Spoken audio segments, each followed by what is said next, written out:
out of control. Hello, everybody, and welcome to a very special episode of the Premise Podcast. By special, I mean bonus, and by bonus, I mean short. Basically, here's what we're working with here. This is a continuation of the Occupational Hazards podcast. This is part 2, if you will. These are more listeners / callers who wrote in to me and Andrew via email with workplace issues. These were ones that did not go in the original podcast because they were set aside for this time. So we're back with Bo Segrest and his best HR friend, Andrew Hodnette, on their world-famous podcast, the Occupational Hazards Podcast, where every week they take in emails from people having workplace conflicts and issues, and they give them advice on how to settle that from both an HR and podcast perspective. If that was all nonsense, then go back an episode, listen to the Occupational Hazards Podcast. If it still doesn't make sense, then maybe that's the point. Or maybe it's your fault, you know. Could be my fault, could be your fault. Let's not get caught up in that, though. Because we're not here to quabble. We're here to share a podcast. And at the end of the day, that's what really matters. So, enjoy the bonus episode. It's the 3rd bonus episode we did, if you're keeping score at home. Here it is. I hope you like it.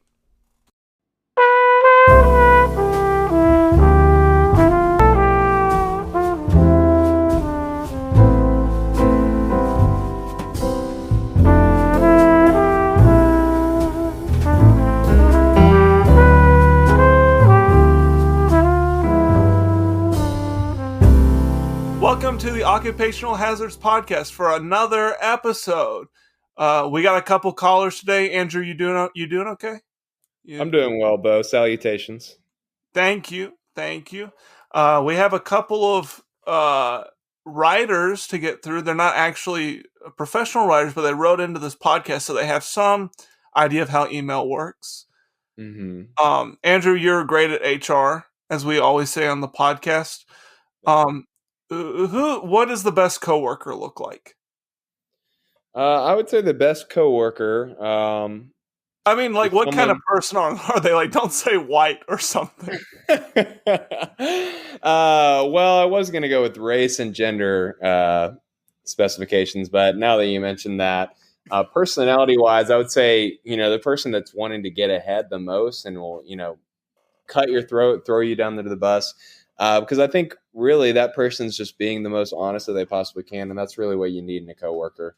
Honesty. So that's what I look for. Yeah, honesty. It does take a lot of honesty to stab someone in the back.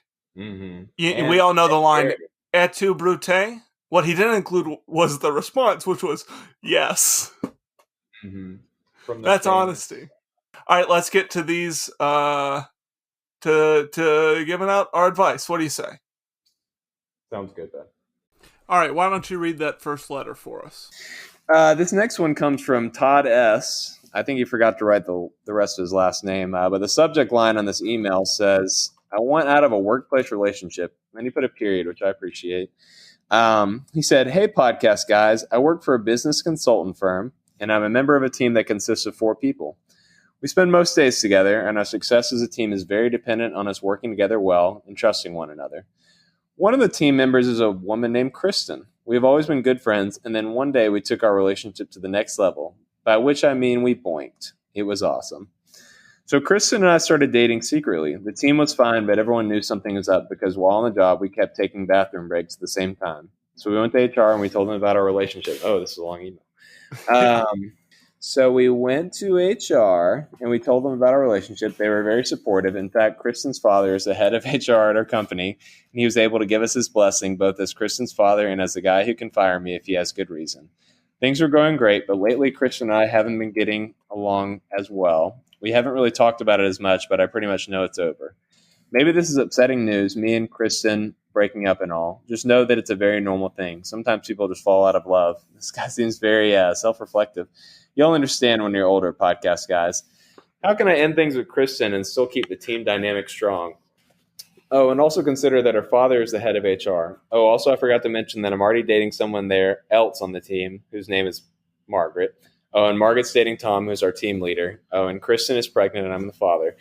Thanks for your help, guys. Oh, and I forgot to mention that I'm already engaged to marry Kristen, but I accidentally gave the ring to Margaret, so she thinks I want to marry her. Oh, and I forgot to mention that Kristen left her husband of 20 years so she could marry me.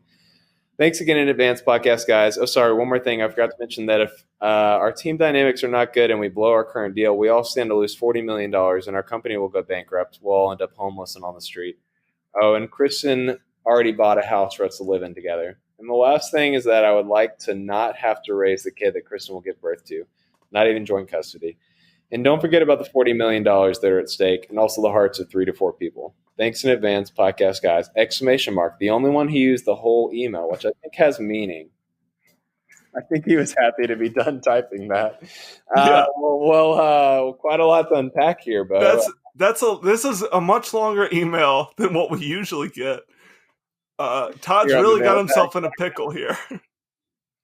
Yeah. A lot of things here. This kind of seems like something that would happen to George Costanza, but on Yeah, it's very George. It's like if George Costanza was on Days of Our Lives. This is what Todd's life is like. I think I'm just going to ignore that one of the members, or Kristen's father, is a head HR guy. It seems pretty irrelevant to the rest. I think at this point we know it's going to blow up. So really we're trying to get the $40 million, I would think. He's asking us how does he deal with team dynamics with all these things that are going against team dynamics. So really, how can he best deceive everyone on the team, I think is the question. What's your favorite method of lying, Bo? My favorite method of lying is the improv method, where what does that mean? Basically, it takes improv skills to lie well, and that basically means part of it is remembering, and remembering everything you said, never turning your back on your partner, which in this case is only yourself. You only have yourself to trust. And in that case, so if yourself is lying, are you yes-anding yourself? And if that is true, at what point does the improv show end? It seems like for Todd, it ends once they don't lose the $40 million. Okay. Gotcha. Then the whole charade can end. And I should be clear that improv lying, as I'm talking about, is not so much yes and, but more it's no and. You know, did you sleep with Margaret? No. And also, I'd like to engage you to be married. That's kind of what Todd's working with. Okay. No and. So with that in mind, because I think that's probably the best method, so when he says our current deal, say, I wish we had Todd on the podcast right now, because I wonder what's the time frame we're working with. Because I think you can no and for at least a few more weeks here. He's obviously good at it. Okay, so let's just walk through a few things that are pretty prevalent. Now, Kristen's going to be wondering where that ring is.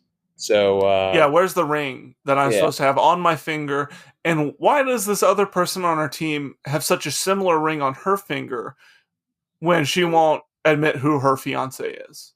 So we know the first thing you'll say is no. Really we do the rest of the sentence.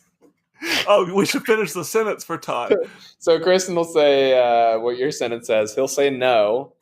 And I think with this one, really, it's not such a complicated situation. I think he just says, no, and I need to go to the bathroom, no matter what happens. And then eventually he makes the 40 mil.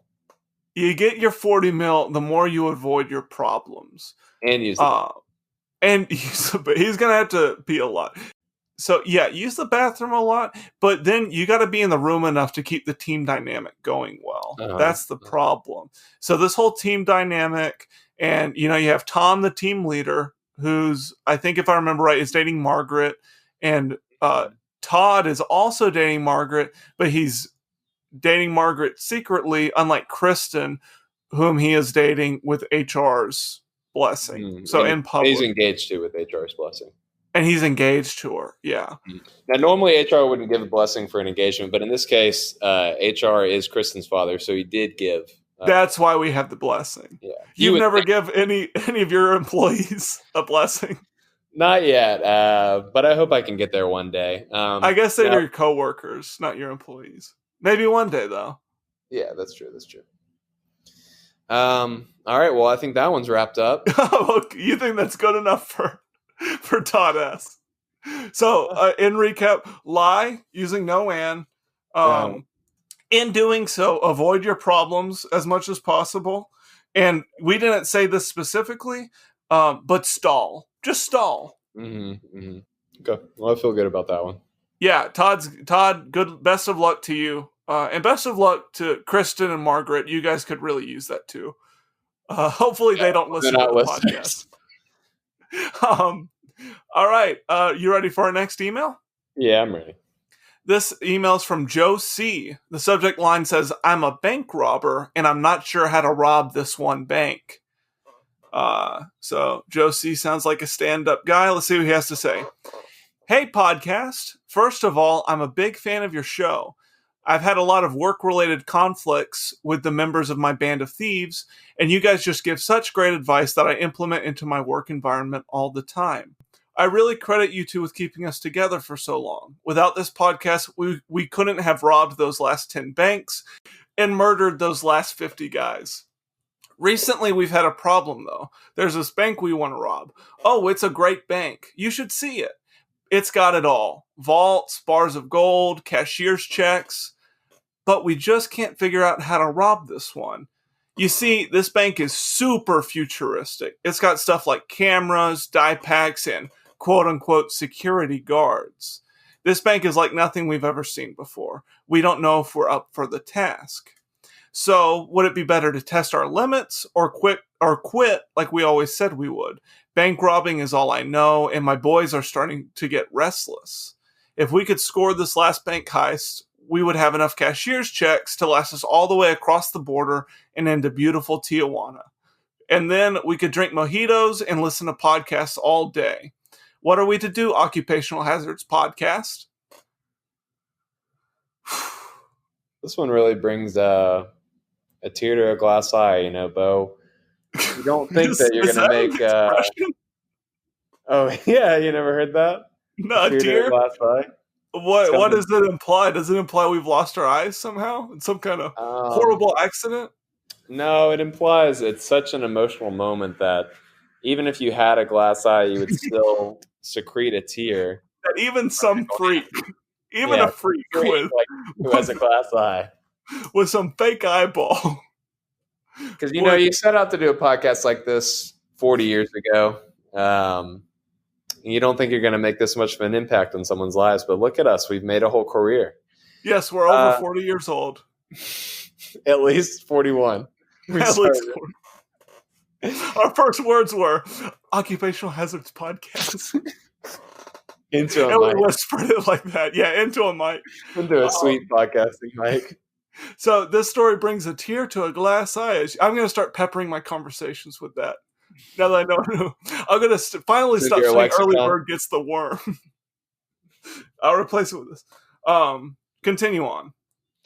But yeah, I would say with this, go big or go home, to put it simply. Sounds like there's not much else for him to go. And you do need those cashier's checks. I do wonder if he's been investing this money, though. He's robbed 10 banks. Where's all that money going? So that's a little worrisome. But so you think if he had saved his money better, he would be able to spend money on different tools and things to use to combat the advanced technology of the bank? I think if he had invested it in a very stable mutual fund, I think he'd be in Tijuana right now and he wouldn't be in this situation. But how ironic that would have been. Maybe if Joe C was a bit better at banking, he wouldn't have to rob this last bank. Truly great irony, Bo. Maybe the banking industry's just failed him, and this is some sort of comeuppance. I would say definitely the banking industry has failed him. Yeah, I would say, and this is a bit off the wall, I would recommend some sort of assault weapon. and they go in there and threaten the cashier and get the money that way, or at least the cashier's checks. But I know that's not really a normal method for robbing a bank, and I'm not an expert, of course. Now, when you say assault weapon, what do you mean? Like a drum gun? And Assault weapon. this is speaking from a place of great knowledge, but I would say an AK-47. Here's the thing. Why do they call them assault weapons if the crime of assault is much less than what you do with assault weapons? Do you understand? I get it. It's a good bit. Okay. Let's move on. Okay. Well, that's two have been pretty quick answers from us. No, not move on from Josie from my bit. Let's move on from my bit. Okay. Well, So you think if he could buy some automatic rifle? Yeah, or if he already has one. I think or if he might, I don't imagine. Here's the thing. I'm gathering from this that this guy only robs old-timey banks. Yeah. And hey, you're going for the big time here. This is, I assume a Wells Fargo, a Regions, a BBVA Compass. Mm-hmm. This is the show for you, Josie. And so if you really want to be the greatest bank robber of all time, which I just assume that that's your aspiration, you got to match what they're doing. They got cameras. You get cameras. You understand? They have die packs. You make it so that you can't die. They have security guards. What are your goons doing? Can your goons not take out these security guards? And I wonder what's Joe's place in the group. Now, he's talked about he's used some of our advice to kind of keep the group together. He's in a leadership role, I'd imagine. Yeah. Honestly, it is, how does he leverage that? And I know he's talked about, it seems like the group's lacking some motivation. They said, quit like we always said we would. Is everyone all in on this heist if they've always talked about quitting? If your heart's not in the project, it's not going to go quite as well. That's just the truth. That's what we always say in our consulting business. That's right. Joe has to ask his band of thieves, and I agree with you. I think he is the leader of this organized gang. He has to ask his band of thieves, is this really what gets you up in the morning? Is this what you're passionate about? Is this kind of, if you could do anything in the world? Because here's the thing. Here's what I know about the bank robbing business. If there's anything else you can do with your life and be happy, you can't be in the bank robbing business. This is for people so committed to their craft that it's just a part of them. It's in their DNA. And that kind of brings up my next point. Because I feel like Joe loves the game, like you're saying. He's been doing it his whole life, obviously. He's killed all his life. And he's murdered 50 people since our podcast started. I wonder if he's faced or formed this problem in his mind as a barrier so that he doesn't have to leave the game, because he feels like he can't leave the game unless he gets this final cash out. You know what I mean, Bo? I think he wants to stick around the bank robbing business, and this is kind of his way out. So I think Joe, first off, you should do a self-examination and say, is this really what you want? Because Tijuana sounds good, but is he going to miss robbing banks? He makes beautiful Tijuana sound great. I wonder if he's projecting onto his guys, because he says, shall we quit like we always said we would? It's kind of, is he ready for the dance to end? Or on the flip side, is he the one who always said they would quit? You understand? So kind of what's going on there? Joe, take a hard look in the mirror. Look at all your scars and all your deformities that you've gotten from all your crimes and from your prison sentences, and ask yourself, is this what I was put on earth to do? And I think you'll see the answer is yes. It's really about confidence. He seems very not confident, and I get the impression that he used to be very confident. I mean, when banks started using locked doors or something, did he kind of feign at that? Was he so self-conscious then? No, he bought keys. He got a locksmith in his heist group. When banks installed air conditioning vents, he didn't just give up. He hired contortionists to hide in boxes that he would have another another. Here's another thing, Bo. Here's another thing, Bo, that I just noticed with this Joe C guy.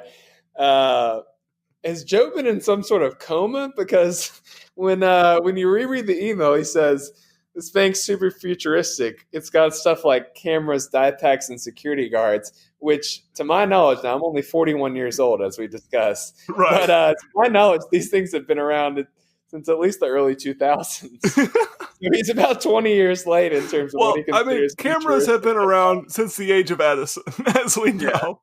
Yeah. So I get the sense that Joe C has some years on us. I wonder if Joe has just woken up from a coma. How is he a long-time listener? Maybe he was in some sort of frozen state and he awoke. Maybe he fell asleep around the time of Bonnie and Clyde, before banks invented cameras and die packs and security guards. I mean, really, it's a security guards thing. That's the one that's been around for so long. That makes me question, how long ago was Joe C. suspensed in a frozen state and his body preserved perfectly so that it could awaken in the late 2010s? Well, I think there's a lot that you need to take a look at, Joe C., but we're looking forward to a follow-up email here. Yeah, Joe C., if I can sum up our advice, buy guns and and have some damn confidence for once. You used to have that confidence, and I want to see it again out of you, because if you have confidence, so will your band of thieves. That ragtag group of, thieves. Well, thank you. Robbers will respond to you having that confidence and rob that bank, for if not for yourself, for the podcast. And then write in, let us know how it goes. Yeah. What did you say? I said for me. For Andrew. For me. Yeah. Rob for your HR rep.